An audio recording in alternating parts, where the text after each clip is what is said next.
사도신경으로 우리의 신앙을 고백하며 10월 18일 금요일 기도회 시작하도록 하겠습니다.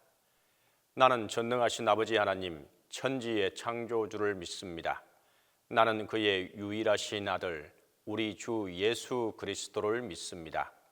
그는 성령으로 잉태되어 동정녀 마리아에게서 나시고 본디오 빌라도에게 고난을 받아 십자가에 못 박혀 죽으시고 장사된 지 사흘 만에 죽은 자 가운데서 다시 살아나셨으며 하늘에 오르시어 전능하신 아버지 하나님 우편에 앉아 계시다가 거기로부터 살아있는 자와 죽은 자를 심판하러 오십니다. 나는 성령을 믿으며 거룩한 공교회와 성도의 교제와 죄를 용서받는 것과 몸의 부활과 영생을 믿습니다.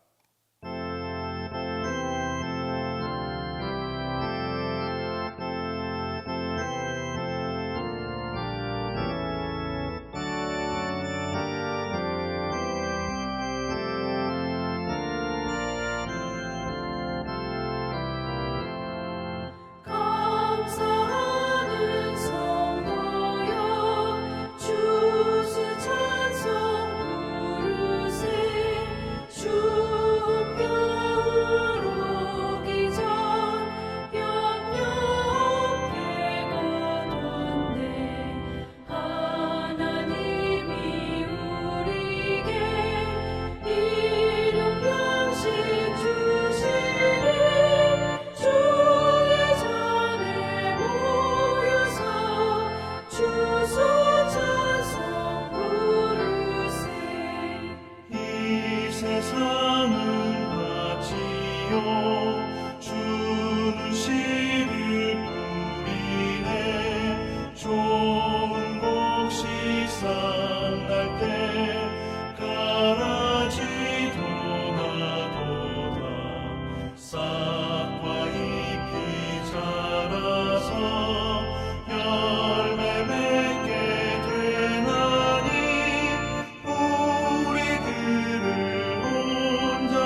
기도의 시간에 주신 하나님의 말씀은 누가복음 2장 37절에서 39절입니다.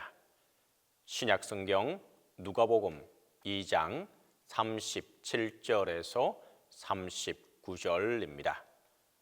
과부가 되고 84세가 되었더라. 이 사람이 성전을 떠나지 아니하고 주야로 금식하며 기도함으로 섬기더니 마침 이때에 나와서 하나님께 감사하고 예루살렘의 속량을 바라는 모든 사람에게 그에 대하여 말하니라. 주의 율법을 따라 모든 일을 마치고 갈릴리로 돌아가 본 동네 나사렛에 이르니라. 오늘 본문은 시몬이 찬송과 예언의 말씀을 전하는 사이 안나라는 선지자도 때마침 그곳에 나와 예수님을 만나게 됩니다. 또 아셀 지파 바누엘의 딸 안나라 하는 선자가 있어 나아가 매우 많았더라. 그가 결혼한 후 7해 동안 남편과 함께 살다가 과부가 되고 84세가 되었더라. 이 사람이 성전을 떠나지 아니하고 주야로 금식하며 기도함으로 섬기더니 마침 이때에 나와서 하나님께 감사하고 예루살렘의 속량을 바라는 모든 사람에게 그에 대하여 말하니라. 안나는 예측할 수 없는 궤적의 삶을 살아왔습니다. 사랑하여 결혼했던 남편이 결혼 7년 만에 죽게 되었습니다. 남편이 죽은 이유는 나와 있지 않습니다. 그러나 그것은 안나에게 큰 아픔이 되었을 것이 분명합니다. 그런데 안나는 그 아픔을 하나님에 대한 신앙으로 승화시켰습니다. 그녀는 84세가 되었음에도 성전을 떠나지 않고 주야로 금식하며 기도함으로 섬겼다라고 말합니다. 누가는 굳이 왜 안나가 젊어서 과부가 된 사실을 이와 같이 기록해 놓았을까요? 이는 그 사건이 그녀의 경건과 따로 뗄 수 없는 관련을 가진 것임을 알려주는 것입니다. 그녀는 먼저 이 세상을 떠난 남편을 회복될 하나님의 나라에서 만나길 고대하였을 것입니다. 그리고 그 아픔은 하나님 나라에 대한 소망이 되었고 그녀로 하여금 금식의 자리로, 기도의 자리로 이끄는 씨앗이 되었을 것입니다. 그리고 그녀는 마침내 부활의 소망 되신 예수님을 두 눈으로 묵도하며 이 아기 예수님이 예루살렘의 속량을 이루실 메시아이심을 고백하고 증거하게 되었습니다. 오늘날에도 안나와 같은 아픔을 가진 우리 성도들이 많이 있을 줄 압니다.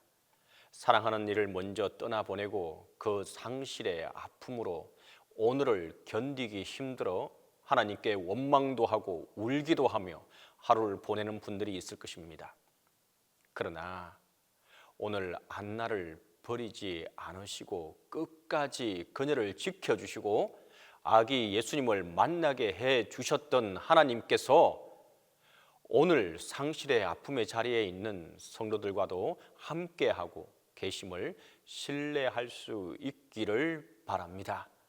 그 아픔은 변하여 소망이 되고 그 소망은 헛되이 사라지지 아니하고 반드시 영원한 하나님 나라의 만남으로 이어질 것입니다. 계속해서 39절과 읽지를 않았지만 40절에는 예수님의 성장에 대해서 말하고 있습니다.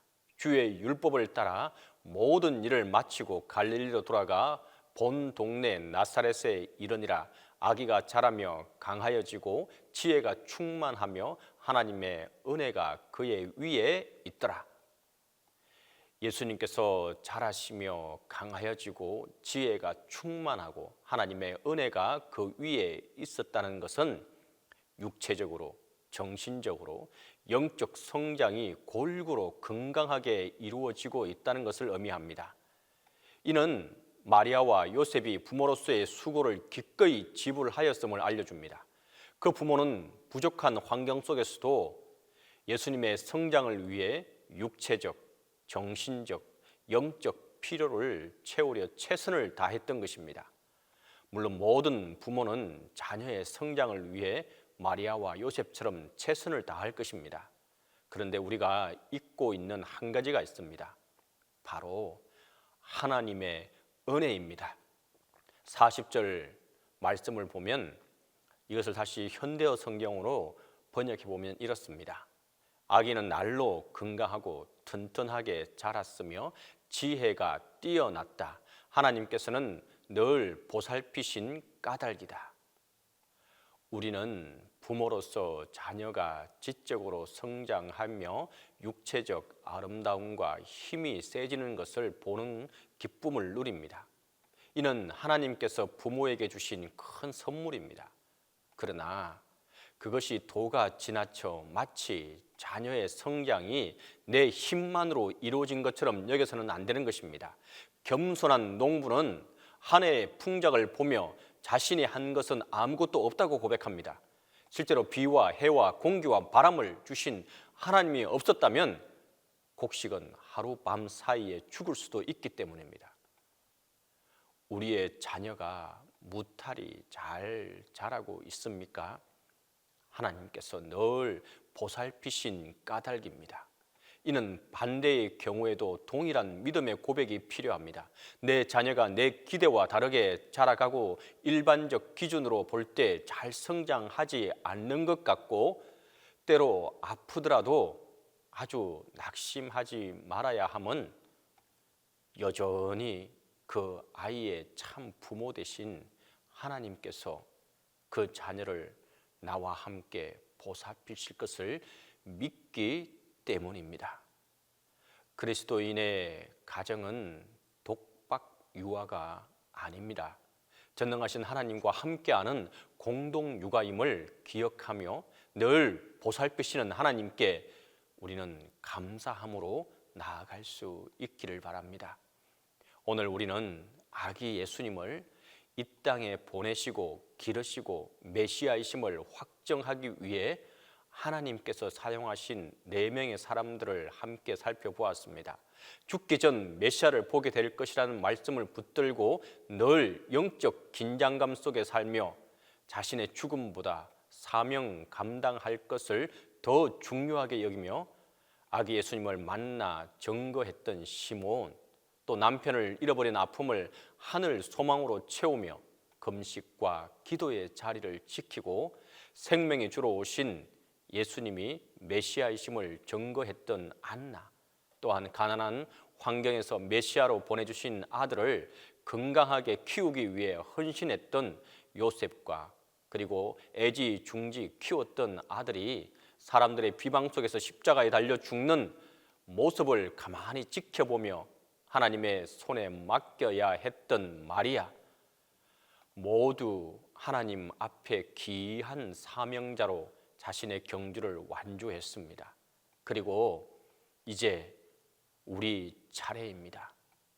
복음 증거의 사명을 가진 그리스도인으로서 삶의 아픔을 소망의 노래로 성화시킬 기도자로, 하나님께 받은 귀한 자녀를 사명자로 키울 부모로 우리는 하나님께 부르심을 받았습니다.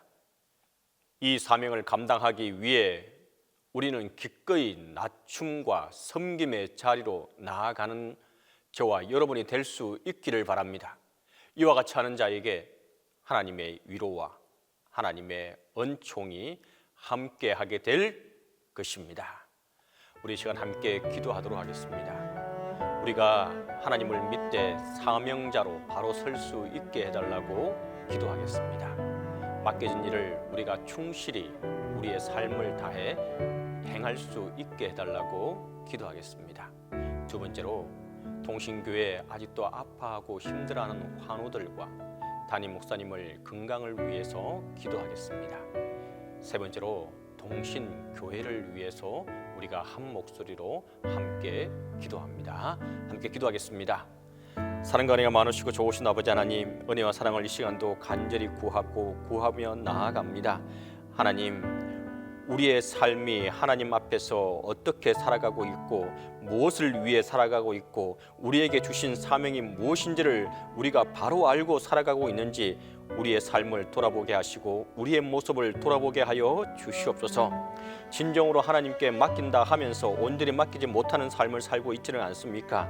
하나님의 인도하심을 구하지만 하나님의 그 인도에 따라가지 않고 있지는 않습니까? 하나님, 온전히 하나님을 믿고 따라가되 하나님께서 우리에게 맡겨 주시고 우리에게 행하라 하신 모든 일들을 충실히 행하게 하시고 온전히 따라가는 우리의 삶이 될 수 있도록 하나님께서 함께해 주시옵소서. 맡은 바 일을 충실히 행할 수 있는 우리의 삶이 되게 하여 주시옵소서. 주님, 이 시간 간절히 바라고 기도하는 것은 동신교회에 아직도 아파하고 힘들어하는 환우들이 있습니다. 정신적으로 힘들어하는 일도 있고 육체적으로 힘들어하는 일도 있습니다. 하나님, 온전한 평안을 허락해 주시고 온전한 치유와 회복이 있도록 하나님의 성령께서 함께해 주시옵소서. 어루만져 주시고 치유의 손길이 함께하여 주시옵소서. 그래서 한자리에 모여 함께 하나님을 찬양하고 예배하는 그 순간과 그 장소와 그 시간이 그들에게 허락해 줄 수 있도록 하나님께서 함께해 주시옵소서. 주님, 이 시간 또한 간절히 바라고 기도하는 것은 담임 목사님 영육간의 강건함을 위해서 기도하며 나아갑니다. 하나님, 온전히 그 질병이 회복될 수 있도록 도와주시고 다시금 하나님의 말씀을 증거하는데 부족함이 없는 목회자로 바로 설 수 있도록 하나님 함께 해주시고 도와주시옵소서. 영육간의 강건함으로 붙들어 주시옵소서. 주님, 시간 또한 간절히 바라고 기도하는 것은 동신교회를 위해서 기도합니다. 동신교회가 하나님 안에서 바로 서게 도와주시고 이 교회에 속한 모든 이들을 하나님의 성령께서 함께해 주시옵소서. 하나님, 가정을 지켜주시고 우리 성도들의 직장을 지켜주시고 그 하는 모든 사업장 위에 하나님의 은혜와 사랑으로 함께해 주시옵소서. 가을을 맞이하게 됩니다. 짙어가는 가을입니다. 하나님, 이때에 우리의 마음과 우리의 모든 것들이 풍족함에 넘쳐나며 하나님께 감사의 삶을 돌려드리는 귀한 동신교회 모든 성도들이 되게 하여 주시옵소서. 또한 어떤 악한 무리도 동신교회에 틈타지 못하게 하여 주시고 하나님께서 세우신 이 교회를 예수님 그리스도의 머리 되시고 몸 되시는 이 교회가 온전히 선전히 서갈 수 있게 하여 주시옵소서. 이제는 주님께서 가르쳐주신 기도로 기도에 마치도록 하겠습니다. 하늘에 계신 우리 아버지, 아버지의 이름을 거룩하게 하시며 아버지의 나라가 오게 하시며 아버지의 뜻이 하늘에서와 같이 땅에서도 이루어지게 하소서. 오늘 우리에게 일용한 양식을 주시고 우리가 우리에게 잘못한 사람을 용서하여 준 것 같이 우리 죄를 용서하여 주시고 우리를 시험에 빠지지 않게 하시고 악에서 구하소서. 나라와 권능과 영광이 영원히 아버지의 것입니다.